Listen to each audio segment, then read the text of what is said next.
Hi, it's Steve. Today we'd like to show you how to change the impeller and seal kit on your dishwasher. The impeller is used to circulate water in the dishwasher, and it also provides the pressure for the spray arms to get your dishes clean. The seal is used to prevent water leaks into the motor area from the pump. It's a really easy job to change this part. Let me show you how we do it. Now, to do this repair, you will need to remove the dishwasher from the cabinets. So we'll need to turn off the inlet water supply, we'll need to disconnect the power, and we'll also need to disconnect the drain hose from its outlet so that we can pull the whole unit completely out of the cabinets and tilt it on its back to access the part. So we'll begin by removing the lower access panel. Now that we've pulled the dishwasher out of the cabinets, we've laid it on its side to give us better access to the mounting bolt for that motor assembly. So our next step will be to disconnect the wire harness, squeeze the locking tabs together, and unplug it. And then in behind this shield, there is a single 3/8 bolt that we need to remove. Now, if your model has this wax motor and mounting assembly on the back of the tub, just release those tabs and pull that out of the way for now.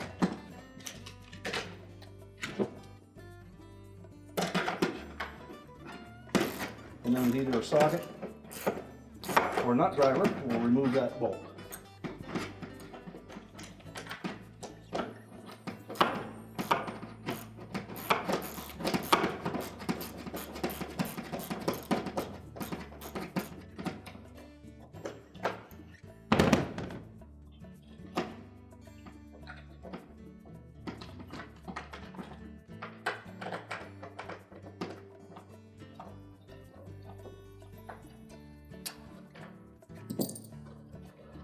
And you can pull that shield out, and we'll just set that aside for now.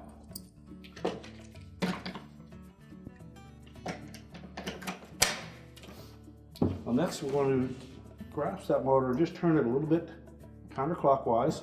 And then just wiggle it around a bit while you're pulling on it to release it from the pump body.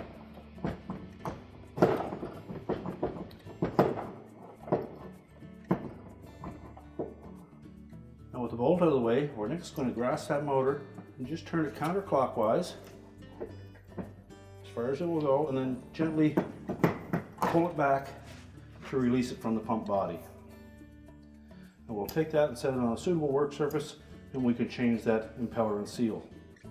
Now, to remove the old impeller from the motor shaft, we basically just turn it counterclockwise as it's threaded to the end of the shaft. But we'll need to stop the motor shaft from turning, and if you look in from the back side, you'll see that there are some cooling fins there. So what we'll do is we'll take a flat blade screwdriver, we're going to go through one of these openings in the end bell, and we'll block those fins from turning. Now, we want to use caution when we do that so that we don't damage the wire coating of the armature on that motor. So just very carefully fit your screwdriver in there. And then from the front, we'll turn that impeller by hand. And then we can just spin it right off the shaft. We can then discard the old impeller. And we'll pull the base for the seal assembly off of the motor. And then we need to push the old center seal out of that. It's easier to do that from the back. We'll just take a flat blade screwdriver, and just carefully go in there and push it out.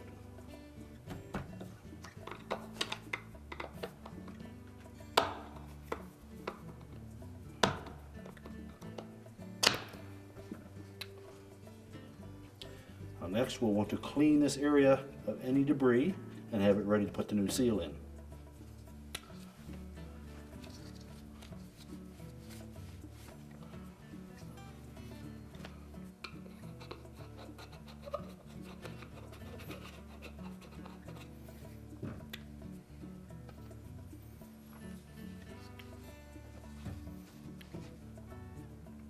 So we can discard that old seal,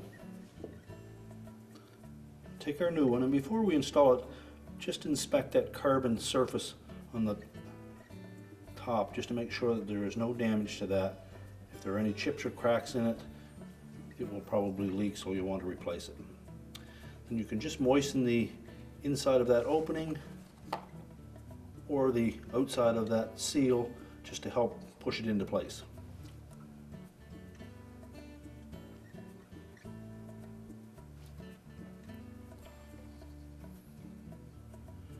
Set it squarely in that opening. Very carefully push it straight down into the housing.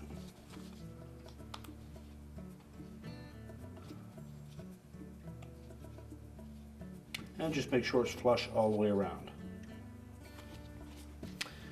Then just carefully clean that surface. Then we can then set that back on the motor.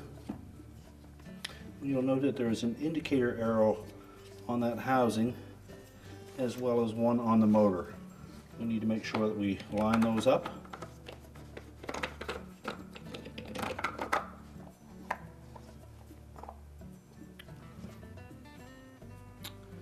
Now next we'll prepare the impeller. You'll note the old one had a stainless steel insert with a face for that carbon seal.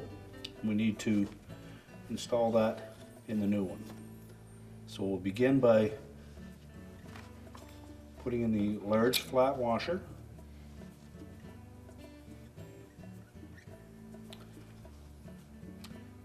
And then we'll seat that stainless steel insert into the base of the impeller body.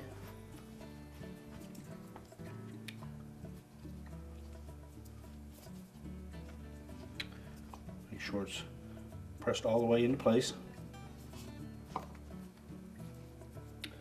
Now with it firmly seated in place, we'll again clean that surface.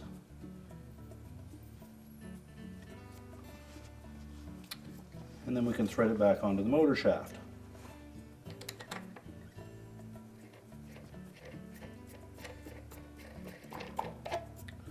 Just turn it on by hand as far as it will go.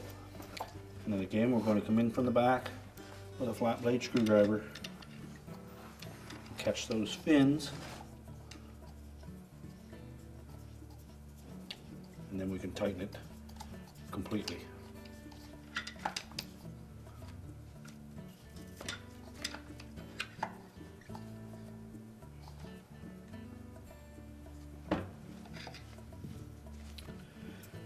Now we're ready to install that assembly back into the pump housing.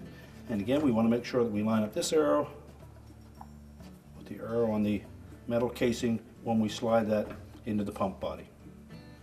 So in preparation for reinstalling that motor, again, we want to make sure that we line these two arrows up and just clean any excess debris that might be in that pump body.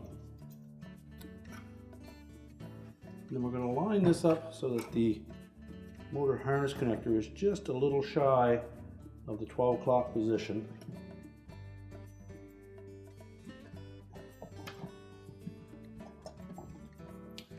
And press that motor firmly up against the housing, then rotate it clockwise until it locks into place. At this point we should see that mounting bolt hole line up. So next we'll take the shield and we'll slide that into place.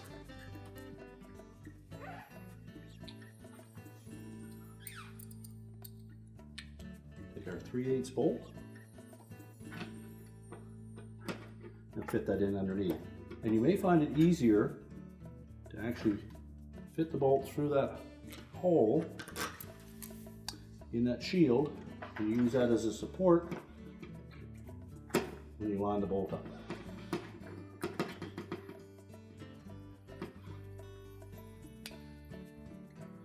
And using our ratchet or nut driver, we'll tighten it down.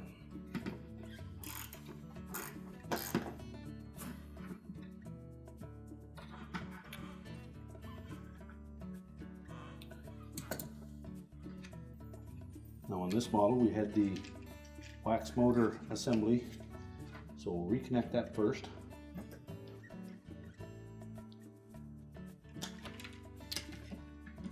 can slide it onto the tub. And we can reconnect the harness connector to the motor. Make sure both the locking tabs engage. And now we can stand the dishwasher up, reconnect it to the plumbing and the electrical, and get it ready to push back into the cabinets. We're now ready to reconnect the power, and our repair is complete.